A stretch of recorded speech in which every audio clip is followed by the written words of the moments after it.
So let's jump straight into the history of Hua Lamphong. And it starts at the end of the 19th century. King Rama V is on his travels around Europe by train. And being a huge fan of train travel, he likes to stop off in each city and admire the architecture in the stations. Anyway, he's in Frankfurt and he falls in love with the design of the main station. He wants one replicated here in Bangkok. So when he gets back here, he hires two Italian architects, Annabella Rigotti and Mario Tamagno. They designed this station in a neo-Renaissance style.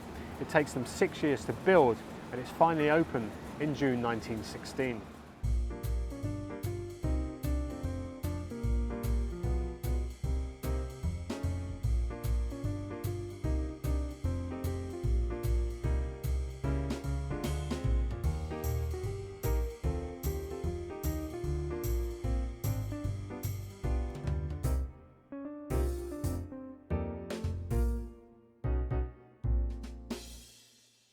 There's a great deal of cynicism and skepticism regarding the redevelopment of this station, and more so recently because the State Railway of Thailand announced that they want to make this building into a commercial premises as soon as possible. And that rings alarm bells a little bit, because if it does become a shopping mall, that would be a complete insult to the history and the heritage here. The Fine Arts Department are lobbying to get the building listed and given heritage status. They're currently in talks with the State Railway of Thailand. So whatever happens here, let's hope it's positive and let's keep our fingers collectively crossed.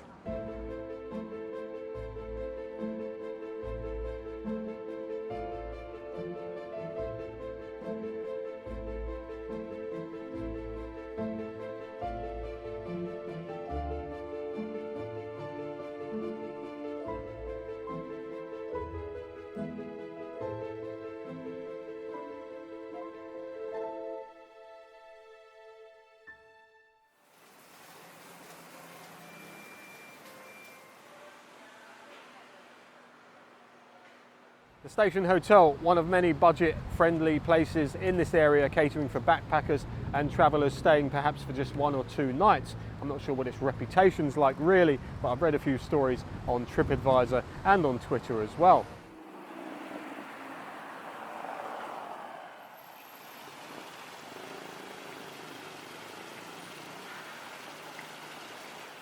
Right underneath here is one of many old bomb shelters around Bangkok that were built for World War II. Bangkok suffered a lot of air raids and damage during that time, and it's probably a slice of history best forgotten. Hua Lamphong is only actually a nickname given to it by locals. The official name is Bangkok Railway Station, and that is a fact that I didn't know for years. Not that it makes much difference if you ask a taxi driver to bring you here.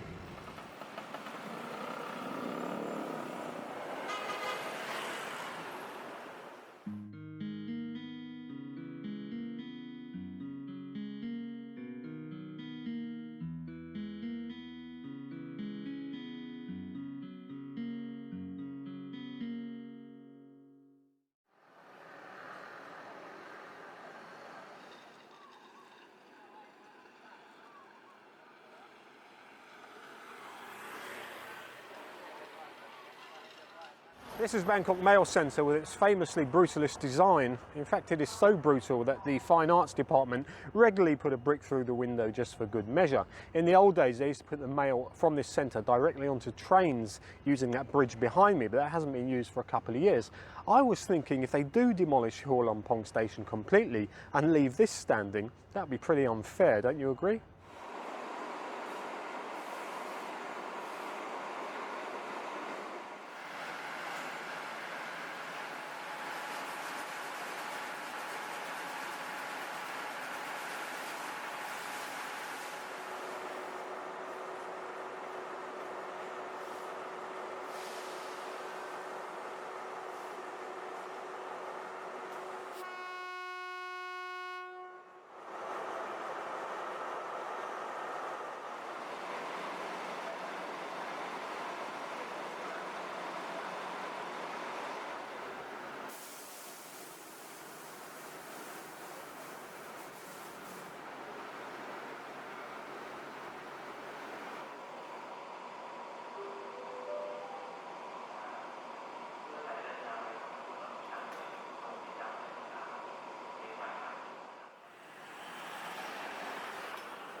The light is fading pretty quick. It's almost 6 p.m. I've just come from the bridge back there, Rama 1 Road, and we're heading to a community who live either side of the tracks. And pretty soon they're going to be getting a lot of peace and quiet, so their quality of life may improve. Let's go and have a look.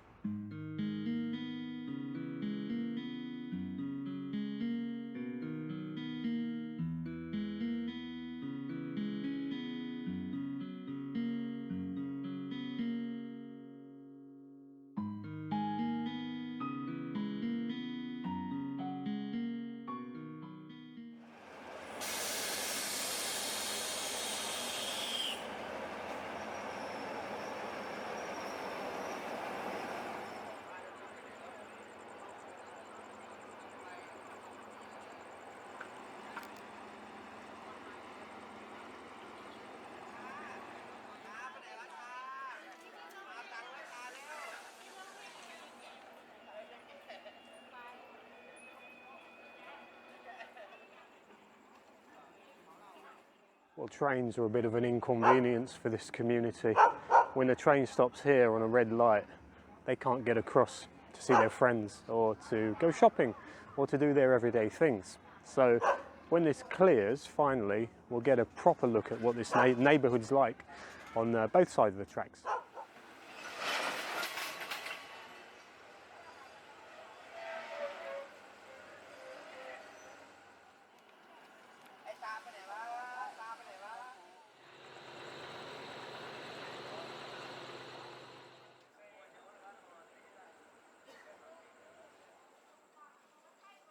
The communities here on either side of the line have been living their lives amidst an endless procession of passing trains for many decades, and it's second nature to them. And one guy was telling me that at night time they're not allowed to put up too much bright lighting. The safety regulations say it could distract train drivers from seeing red or green lights. And the two communities here, on one side you've got the Wat Bun Niwa community, and on the other side you've got the Pahon Bo Bay 2 community. We're not too far from Bo Bay Market, and he says that quite a few of the community residents are market traders as well.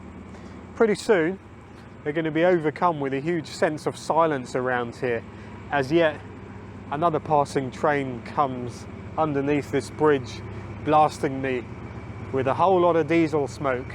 I tell you what, electric trains are the future.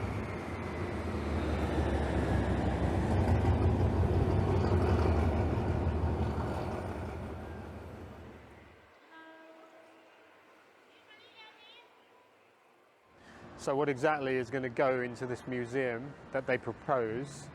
They did say it was going to be fixtures, fittings, artifacts, old signs, that kind of thing.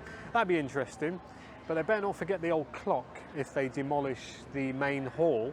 The new shopping mall or whatever it's going to be must have the old clock displayed somewhere, just to show the heritage of the old station. That'd be nice.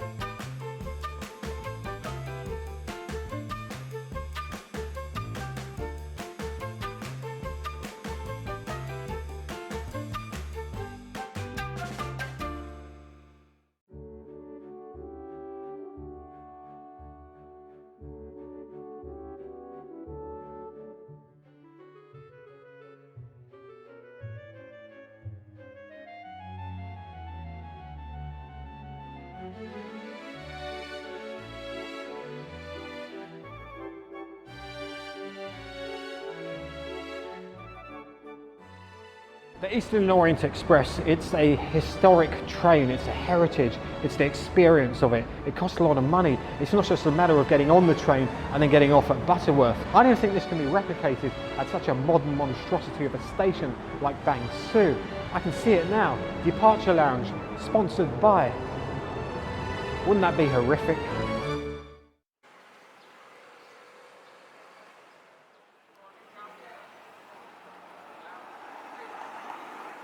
Several years ago, this community here invited local travellers and backpackers staying nearby into their neighbourhood so they could see what a real Thai neighbourhood was like.